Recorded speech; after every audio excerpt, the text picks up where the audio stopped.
ఖమ్మం జిల్లా సత్తుపల్లి మండలం తుంబూరు గ్రామంలో ఉద్రిక్తత వాతావరణం నెలకొంది. కాంగ్రెస్ పార్టీ బలపర్చిన సర్పంచ్ అభ్యర్థి చీకటి చిట్టిరావు ఎన్నికల ప్రచారం జరుగుతుండగా రెబల్ అభ్యర్థి కూసంపూడి వీరబాబు ఎన్నికల ప్రచారం చేస్తున్న ఆటోను అడ్డుగా పెట్టారు. దీంతో ఇరు వర్గాల మధ్య తోపులాట చోటు చేసుకుంది. ఆటోపై ఉన్న రెబల్ అభ్యర్థి ఫ్లెక్సీని కొందరు చించివేయడంతో వివాదం మరింత చెలరేగింది. ఇక ఇదే అంశానికి సంబంధించి మరింత సమాచారం అందించడానికి మా కరెస్పాండెంట్ రవికిరణ్ ఫోన్ లో సిద్ధంగా ఉన్నారు. రవికిరణ్, చెప్పండి, ప్రస్తుత పరిస్థితి ఎలా ఉంది?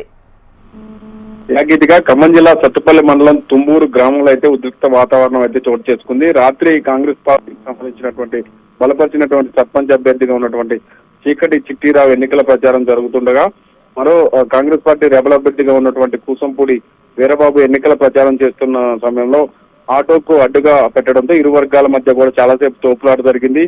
ఈ నేపథ్యంలో ఆటోపై ఉన్నటువంటి రెబల్ అభ్యర్థి ఫ్లెక్సీని కొందరు చించివేయడంతో వివాదం మరింతగా ముదిరిందని చెప్పవచ్చు. రాత్రి 10 గంటల నుంచి 2 గంటల వరకు కూడా గ్రామంలో ఉద్రిక్త వాతావరణం, తోపులాట్లు కూడా చోటు చేసుకుని దీంతో సంఘటన స్థలానికి చేరుకున్న పోలీసులు ఎటువంటి అవాంఛనీయ సంఘటనలు జరగకుండా ఇరు వర్గాలను కూడా చెదరగొట్టారు. గ్రామంలో ఏ క్షణంలో అయినా గొడవలు జరుగుతాయని ముందస్తుగా పోలీసులు అయితే భారీగా మోహరించారు.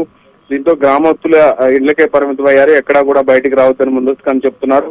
కాంగ్రెస్ పార్టీకి సంబంధించి కాంగ్రెస్ పార్టీ మద్దతు ఇచ్చినటువంటి అభ్యర్థులు ఎవరైతే ఉన్నారో వాళ్ళ మధ్య విభేదాలు తారస్థాయికి చేరాయి. దీంతో రెబల్ అభ్యర్థికి అలాగే కాంగ్రెస్ పార్టీ మద్దతు ఇస్తున్నటువంటి అభ్యర్థికి మధ్య గట్టి పోటీ ఉండడంతో ఎవరు గెలుస్తారని దానిపై చర్చ నడుస్తున్న తరుణంలో గ్రామంలో ఒకంత ఉద్రిక్త వాతావరణం చోటు చేసుకుని గొడవలు కూడా జరిగే అవకాశం ఉండడంతో ముందస్తుగానే పోలీసులు అంచనా వచ్చారు. ఈ ప్రాంతంలో పూర్తిగా సమస్యాత్మక ప్రాంతంగా గుర్తించి అక్కడ 17వ తారీఖు జరిగే పోలింగ్ కి సంబంధించి కూడా పూర్తి స్థాయిలో భద్రతను అయితే ఏర్పాటు చేశారు. గ్రామంలో ఎటువంటి అవాంఛనీయ ఘటనలు జరగకుండా, ఎట్లాంటి గొడవలకు తావివ్వకుండా ముందస్తుగా పోలీసులు పహారా అయితే కంటిన్యూ అవుతుందని చెప్పవచ్చు.